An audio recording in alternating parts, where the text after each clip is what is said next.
استاد هفته گذشته شما درباره گازیتا و مجله‌هایی که ضد دینی بودند صحبت کردید. غیر از این باز با کدام راه و روش‌ها ضد دین مبارزه می‌بردند؟ ببینید، یک ویژگی و خصوصیتی فعالیت ضد دینی کمونیست‌ها این بود که اونها همیشه تندگرایانه بودن، همیشه زوراوری رو استفاده می‌بردن.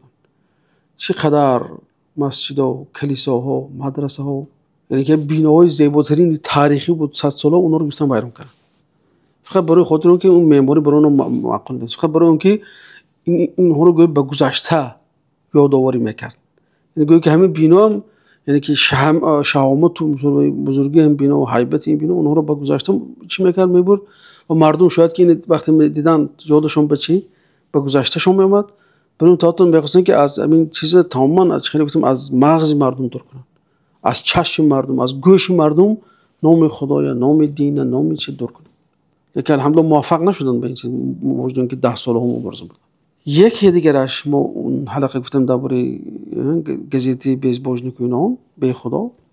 یکی دیگرش این معرکه به نام هجوم بله کلمه، یک کلمه معناش چی هست؟ هجوم گوید چی میاد ذهنتون؟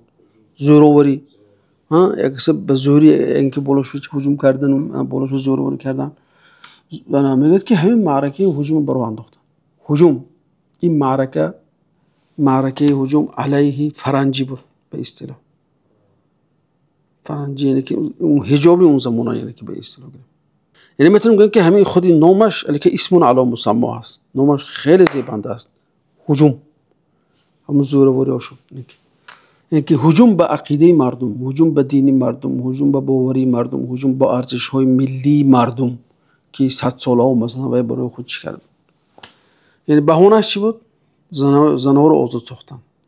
بهانه‌اش چی بود؟ زنها رو آزاد ساخته چیکار کنن؟ به نیروی کاری تبدیل دهن. بدونه که شوروی خیلی به نیروی کاری احتیاج داشت.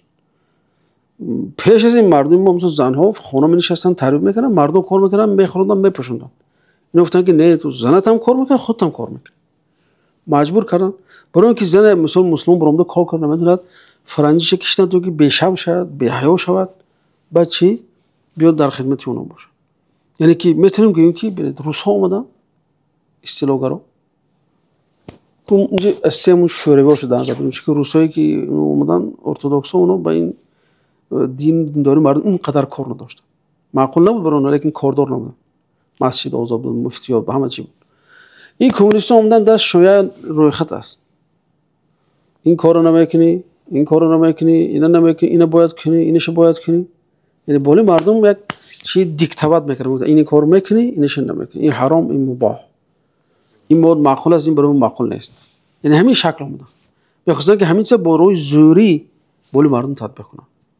بنابراین معرکه یعنی که سالهای 20 شروع میشه، 20 خودی 20 نیو، ام بین 20 تا 30 اساسا ببینیم اگر اولین زنهایی که حجابشون کشیدن سال 24 است، در اون زمان تشکیل شوی جمهوری سوسیالیستی ازبکستان، چه خیلی گفتیم تاجیکستان در حیاتی بود، چون تا این جمهوری سوویتی بخارا بود. اول جمهوری خلقی بخارا شد، بعد جمهوری سوویتی بخارا شد، بعد چی شد؟ این دولت به ازبکستان و قرقیزستان و به ترکمنستان تقسیم شد. اینجا یک نقطه جالب است، ببینید لنین یک فرمان دارد یا دکرت دارد، میگه که باید که آسیای میانه به 3 دولت تقسیم شود: ازبکیه، قرقیزیه و ترکمنیه. این ذکر از تاجیک نیست، چون که این ملت تمام وجود نداره. بنابراین اول 3 تقسیم کردن. قرقیز که حاضر قزاق‌های قرقیزای اجای دن زدن، اونا قرقیزو با چی میفتن نامشون. دکتر محمد جان شکوری میگن که سبب اون که مثلا تاجیک‌ها رو نمیخواستن که همچون یک ملت مستقل باشد اونجا، تاجیک‌ها میگن در اسلامیتی قوی تاجیک‌ها میگن. چون تاجیک‌ها اسلامیت قوی داشتن که تمام مدرسه‌ها درس تاجیک‌ها بود.